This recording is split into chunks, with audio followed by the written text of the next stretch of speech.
بسم اللہ الرحمن الرحیم۔ السلام علیکم ورحمۃ اللہ وبرکاتہ۔ عزیز طلبہ، اردو فرسٹ ایئر کے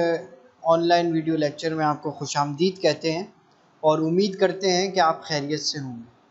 عزیز طلبہ، آج کا جو ہمارا موضوع ہے وہ اسد اللہ خان غالب کے حوالے سے ہے، اور انہوں نے جو شاعری کی ہے اس شاعری کے اوپر آج ہم تھوڑا سا تبصرہ کریں گے۔ عزیز طلبہ، مرزا اسد اللہ خان غالب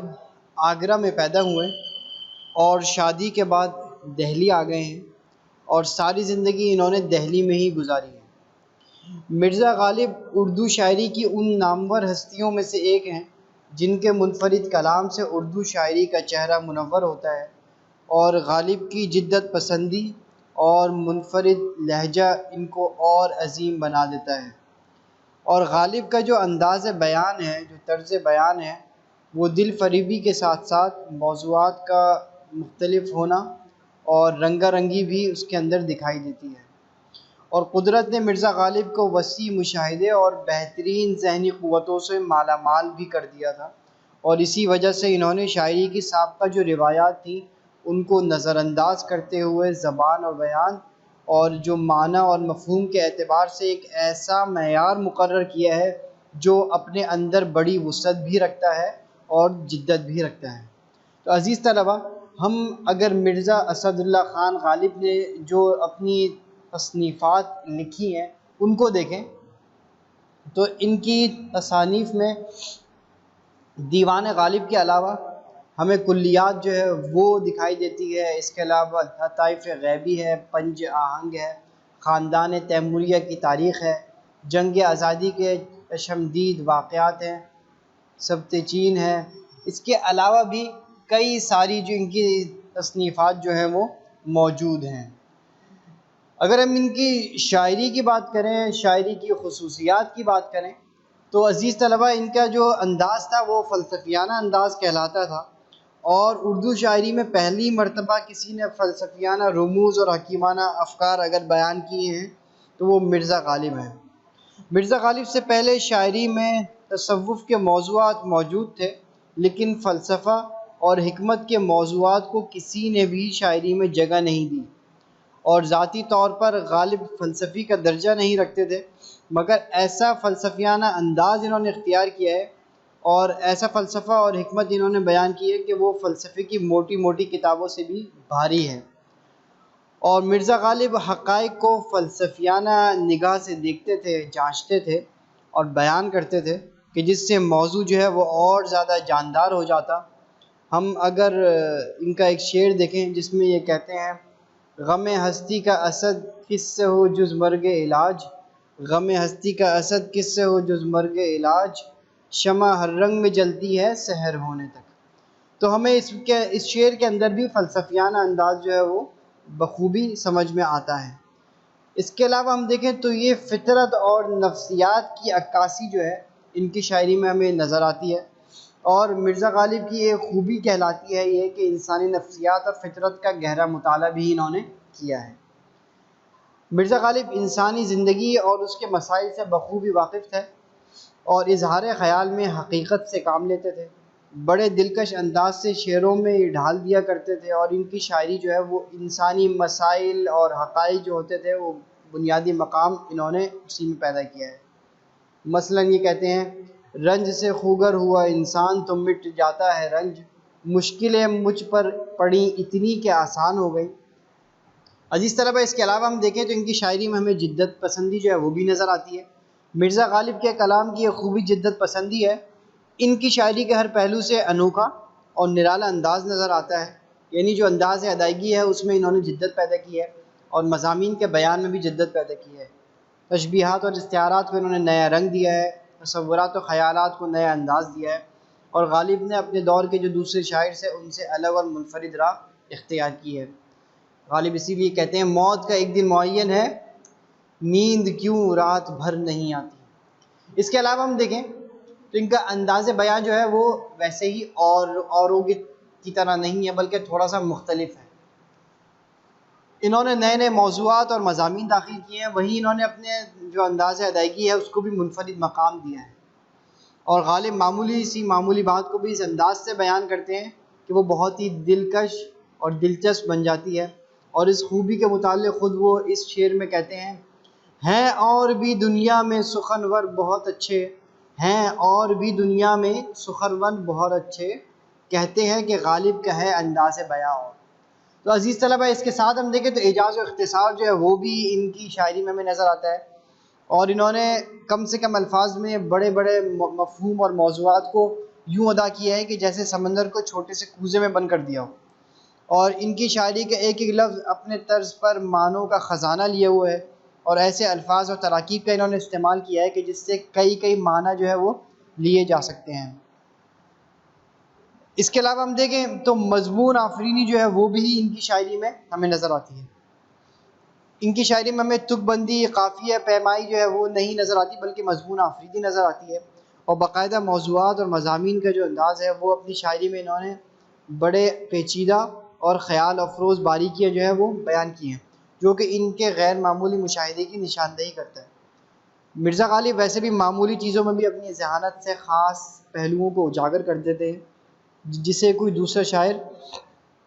نہیں کر سکتا ہے. اس کے علاوہ ہم دیکھیں تو ان کی شاعری میں ہمیں شوخی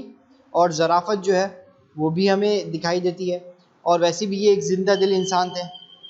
اور شگفتہ مزاجی کوٹ کر ان کے اندر بھری ہوئی تھی. حالانکہ ان کی ذاتی زندگی جو ہے وہ محرومی اور ناکامیاں اور مشکلات جو ہے اس کے شکار تھی، لیکن غالب ایسے انسان تھے جو غم، تکلیف اور جو ناکامیاں ہوتی تھی اس پر بھی مسکراتے تھے، اور دوسروں کو بھی مسکرانے پر مجبور کر دیتے تھے. یہی زندہ دلی ان کی زندگی کی طرح ان کی شاعری میں بھی نظر آتی ہے. ایک شعر میں یہ کہتے ہیں، ہم کو معلوم ہے جنت کی حقیقت لیکن، ہم کو معلوم ہے جنت کی حقیقت لیکن، دل کے بہلانے کو غالب یہ خیال اچھا ہے. اس کے علاوہ ہم دیکھیں تو ان کی شاعری میں ہمیں پہلوداری جو ہے وہ بھی نظر آتی ہے، اور یہ بھی ان کی ایک خصوصیت ہی کہلاتی ہے کہ اس سے مراد ویسے یہ ہوتا ہے کہ ان کے شعروں میں زیادہ تر کئی مفاہیم جو ہے وہ پوشیدہ ہوتے ہیں. مثلاً وہ ایک معنی والے الفاظ استعمال کرتے ہیں، لیکن غور کرنے سے اس کے دوسرے معنی بھی ظاہر ہونے لگتے ہیں، جو کہ قاری پر ایک پر لطف کیفیت طاری کر دیتے ہیں. جیسے یہ ایک شعر میں کہتے ہیں، کوئی ویرانی سی ویرانی ہے، کوئی ویرانی سی ویرانی ہے، دشت کو دیکھ کر گھر یاد آیا، دائم پڑا ہوا تیرے در پر نہیں ہوں میں، دائم پڑا ہوا تیرے در پر نہیں ہوں میں، خاک ایسی زندگی پر کہ پتھر نہیں ہوں میں. عزیز طلبہ، اس کے علاوہ ہم دیکھیں تو روایت شکن جو ہے ان کی شاعری کے اندر بہت ہمیں نظر آتی ہے کہ انہوں نے روایات جو ہے اس کو انہوں نے بہت زیادہ توڑ کیا ہے اس کا، اور روایت شکنی کی ہے. اور یہ انہوں نے جدت پسندی بہت زیادہ اپنی شاعری کے اندر کی ہے، اور اسی سے ان کے مزاج بھی ہمیں معلوم ہوتا ہے کہ ان کی زندگی کے حالات اور شاعری جو ہے اس سے ظاہر ہوتا ہے کہ ہر معاملے میں ان کی رائے منفرد ہوا کرتی تھی، اور ان کے خیالات اور جو ان کے اندر جو تصورات چلا کرتے تھے ان کے ذہن میں وہ انفرادیت پسند تھے، اور یہ فرسودہ روایات اور خیالات کے قائل نہیں تھے. اسی لیے ان کے اشعار بھی اس بات کی گواہی دیتے ہیں. پکڑے جاتے ہیں فرشتوں کے لکھے پر ناحق، پکڑے جاتے ہیں فرشتوں کے لکھنے پر ناحق، آدمی کوئی ہمارا دم تحریر بھی تھا،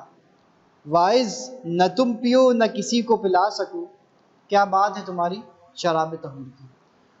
اس کے علاوہ ہم دیکھیں تو تصور عشق جو ہے ہمیں وہ بھی ان کی شاعری میں نظر آتا ہے، اور ان کی شاعری جو ہے اس میں عشق اور محبت کے جو جذبات اور احساسات ہوتے ہیں یہ باتوں ہی باتوں میں اس کو کہہ جاتے ہیں. اور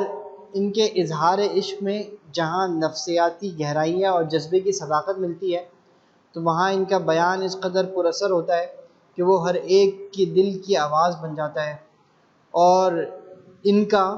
یہ شعر اس بات کی نشاندہی بھی کرتا ہے، نیند اس کی ہے دماغ اس کا ہے راتیں اس کی ہیں، نیند اس کی ہے دماغ اس کا ہے راتیں اس کی ہیں، جس کی شانوں پہ تیری زلفیں پریشاں ہو گئی. عزیز طلبہ، اس کے علاوہ ہم دیکھیں تو ان کی شاعری میں ہمیں تصوف جو ہے وہ بھی ہمیں نظر آتا ہے. اور تصوف جو ہے اس سے پہلے ہم اگر دیکھیں تو انسان دوستی جو ہے وہ ان کی شاعری میں ہمیں بہت زیادہ نظر آتی ہے، اور انسانی کیفیت سے کیونکہ یہ بخوبی واقف تھے اور یہی خوبی انہیں ہر دور اور ہر طبقے کا شاعر بھی بنا دیتی ہے کہ انہوں نے اپنے آپ کو کسی فریب میں نہیں رکھا، اور صداقت اور بے باکی کی وجہ سے انہوں نے اردو شاعری میں نئی روایات کو جنم دیا، اور انسانوں پر روتے نہیں تھے بلکہ کچھ کرنے کا جذبہ رکھتے تھے۔ بس کہ دشوار ہے ہر کام کا آساں ہونا، بس کہ دشوار ہے ہر کام کا آساں ہونا، آدمی کو بھی میسر نہیں انسان ہونا۔ اس کے علاوہ ہم دیکھیں تو اب ہم تصوف کے اوپر بات کریں گے مرزا غالب کی۔ وہ غالب صوفی تو نہیں تھے، لیکن انہوں نے تصوف کے اوپر خاص نظر رکھی ہے، اور ان کے کلام میں بھی کہیں کہیں یہ جھلک ہمیں نظر آتی ہے، کیونکہ تصوف کی خاص بات بھی انفرادیت پسندی ہے، جس کی وجہ سے وہ ہم اثر شاعروں میں بھی ممتاز نظر آتے ہیں۔ مرزا غالب کہتے ہیں، یہ مسائل تصوف کی تیرا بیاں غالب، تجھے ہم ولی سمجھتے جو نبادہ خوار ہوتا۔ عزیز طلبہ، اس کے علاوہ ہم دیکھیں تو ان کے پورے جو شاعری ہے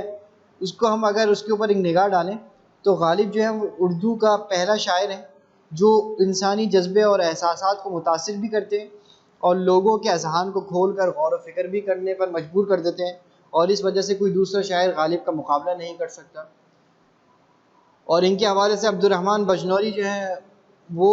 ایک جگہ پہ لکھتے ہیں کہ دیوان غالب کو ہندوستان کی الہامی کتاب کا درجہ حاصل ہے، اور ایک اور جگہ پہ ایک اور صاحب ان کے حوالے سے لکھتے ہیں